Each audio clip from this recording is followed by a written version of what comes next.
I tend to be concerned when I see multiple justices trying to regulate an industry when they obviously have no clue how it actually works.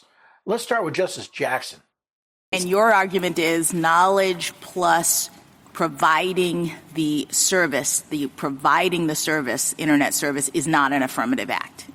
Do I have that right? That is correct. We are providing the internet service and declining to terminate. That's what we were held to individual customers or ISP addresses, which makes it, some would say, different than Twitter, because Twitter was just, they were putting up a platform that people were using. But you've got contracts with individual people that you're providing internet service to, correct?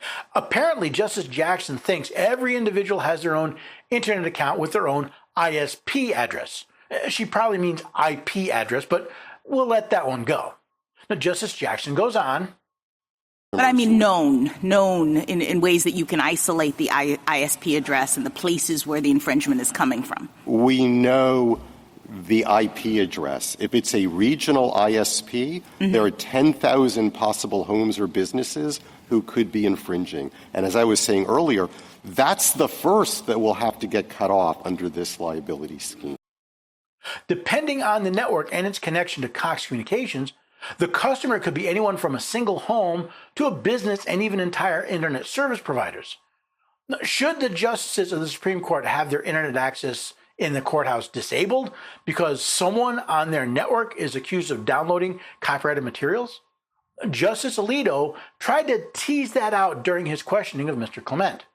What is an ISP supposed to do with a university account that has, let's say, 70,000 users? What is the university supposed to do in your view?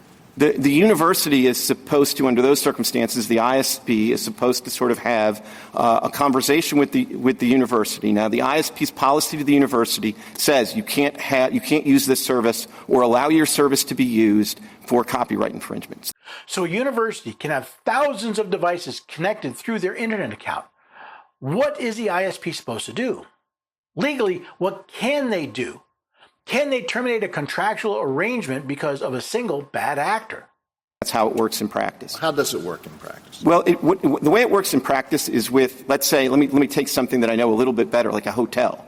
And so, like, a hotel has lots of guests. So the hotel is provided internet service, and the hotel then can do things starting with terms of use, but a lot of hotels actually don't provide their guests, at least in a normal way, don't provide their guests with services at a speed that are sufficient to do peer-to-peer downloading, precisely because they don't want to be in the position of having guests that are staying there largely so they can sort of upload and download copyrighted works.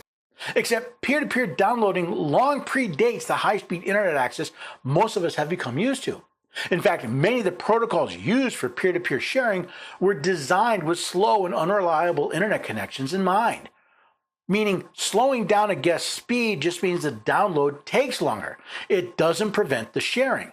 And what about those who are legally sharing information this way? Should they be restricted because of their bad actions of others?